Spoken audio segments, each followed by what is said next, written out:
मरी ना ठंड ले रही, ठंड गर्मी बहुत हो रही।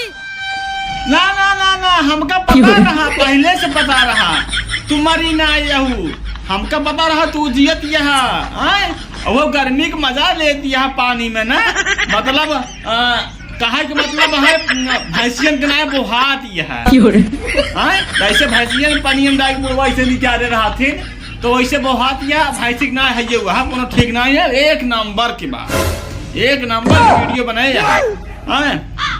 और तोहार बाबू तो बड़ा गर्मी में पैदा करे रहा हूँ जोन तू बहुत है ना, उतना पानी है ना न मरे खातिर, नहीं तो मरिन जा तू। लेकिन ठीक है भाई, जैसे भैंसिया रहा थी वैसे एकदम से बढ़िया से मैच करती है तू। लेकिन यह एक कमी भाई, तो का कनाई वाले पानी में लेटक चाहिए, भैंस कनाई वाले पानी में लेटा थी ना, तो खाली साफ सुथरा पानी में लेटी है ना, नहीं बोहाय रहा मिट्टी बोहाय रहा खूब। हाँ